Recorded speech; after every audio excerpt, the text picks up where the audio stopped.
ये कहानी आपको बताएगी कि जब आप अपनी सफलता के लिए आगे बढ़ते हैं तो रास्ता भटकाने वाले कैसे आपके लक्ष्य के प्रति भ्रमित रहते हैं। तो आइए जानते हैं। हमारे चैनल में आपका स्वागत है। आज जानेंगे हम एक पंडित जी की कहानी। एक गांव में एक बहुत ही प्रसिद्ध पंडित रहा करता था। उस पंडित का नाम श्याम था। वह पंडित जिस गांव में रहता था वह उस गांव के प्रसिद्ध मंदिर पर पूजा करता था और सभी शादियाँ और वह सभी धार्मिक कार्य वही पंडित करता था। वह पंडित इतना प्रसिद्ध था कि आसपास के सभी गांव में उसकी चर्चा हुआ करती थी और सभी लोग उस पंडित का बहुत आदर किया करते थे। श्याम पंडित इतने प्रसिद्ध थे कि सभी लोग उन्हीं से अपना धार्मिक कार्य कराने के लिए दूर दूर गांव से बुलाया करते थे और अच्छा दान दिया करते थे। एक बार पंडित जी अपने गांव से दूसरे गांव शादी करने गए हुए थे। वह गांव पंडित जी के गांव से 4 या 5 किलोमीटर गांव से दूर था। पंडित जी जब शादी कराने के बाद वहां से लौट रहे थे तो उन्हें एक बकरी भेंट स्वरूप दी गई। जब पंडित जी बकरी को लेकर लौट रहे थे तो वह पैदल पैदल अपने रास्ते बकरी को लेकर धीरे धीरे आ रहे थे, क्योंकि उनका गांव 4 किलोमीटर दूर था। जिस रास्ते से पंडित जी लौट रहे थे उस रास्ते पर 4 ठग चोर रहते थे और वह आने जाने वाले लोगों को लूटा करते थे।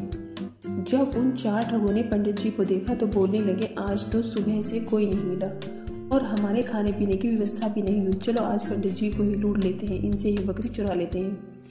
लेकिन उनमें से एक ठग बोलता है, अगर पंडित जी को मारा पीटा तो सारे गांव वाले हमें छोड़ेंगे नहीं और हमें बहुत पाप लगेगा।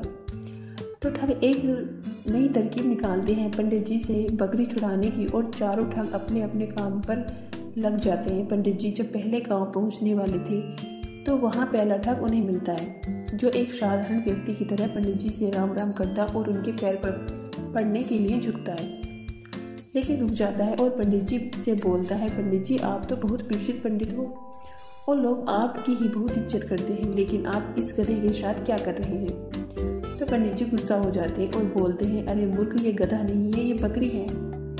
लेकिन वह ठग उनसे कहता है कि ये बकरी नहीं, ये तो गधा है। पंडित जी आपको किसने बेवकूफ़ बना दिया। तो पंडित जी फिर गुस्से से कहते हैं कि तू ही मूर्ख है, ये बकरी है ना कि गधा। यह बोलकर पंडित जी आगे चल पड़ते हैं, लेकिन पंडित जी के दिमाग में इस अनोखी घटना ने एक हल्का सा भ्रम डाल दिया और वह आगे निकल गए। धीरे धीरे पंडित जी आगे बढ़ रहे थे और वह दूसरे गांव पहुंचने वाले थे कि उन्हें वहां दूसरा ठग मिला, जो कि बिल्कुल साधारण व्यक्ति की तरह वहां खड़ा था और पंडित जी से राम राम करता है और उनके पैर पड़ने के लिए झुकता है, लेकिन वह रुक जाता है।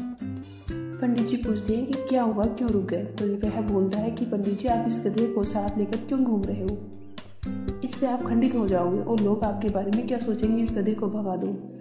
पंडित जी को इतनी बात सुनकर बहुत क्रोध हुआ और बोलते हैं, तुम मूर्ख हो, दिखाई नहीं देता ये बकरी है, तुम बोल रहे हो ये गधा है।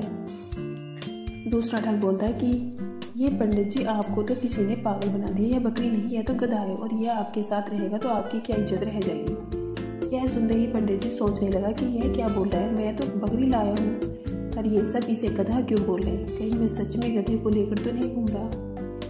अब पंडित जी सोच में पड़ जाते हैं और वह ठग वहाँ से चला जाता है और पंडित जी भी आगे बढ़ने लगते हैं, लेकिन उनके दिमाग में यही बात चल रही है कि यह बकरी है या गधा।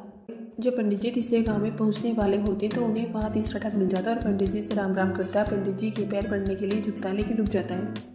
पंडित जी हैरान हो जाते हैं और पूछते हैं कि क्या हुआ। तो तीसरा ठग बोलता है कि पंडित जी मैं आपसे आशीर्वाद तो लेना चाहता हूँ, लेकिन इस गधे को आपके साथ देखकर मुझे अच्छा नहीं लग रहा। लोग आपको इतना मानते हैं, आपसे पूजा कराते हैं, लेकिन लोग आपको इस गधे के साथ देखेंगे तो क्या सोचेंगे। इतनी बात सुनकर पंडित जी कहते हैं कि मैं इस गधे को गांव के बाहर छोड़ने जा रहा हूँ। मुझे रास्ते में दयनीय हालत में मिला था और पंडित जी वहाँ से निकल जाते हैं। कुछ लोगों की बातों में आकर पंडित जी का विश्वास खुद से उठ जाता। उन्हें लगता है कि लोग सही बोल रहे हैं और मैं गलत हूँ, लेकिन फिर सोचते हैं कि मैं सही हूँ। इस तरह उनका विश्वास खुद पर से गिरने लगता है और सोचते हैं कि मैं अपने गांव पहुंचने वाला हूं, अगर ये बकरी नहीं हुई और गधा हुआ तो लोग मेरे बारे में क्या सोचेंगे। यही सोचते सोचते पंडित जी चौथे गांव पहुंचने वाले थे कि उन्हें चौथा ठग मिलता है। पंडित जी से राम राम करता है और पैर पड़ने के लिए झुकता है, लेकिन रुक जाता है। तो पंडित जी पूछते हैं कि क्या हुआ। तो वह ठग पंडित जी से बोलता है कि पंडित जी बाकी सब तो ठीक है, आप इस गधे को साथ में लेकर क्यों घूम रहे हो।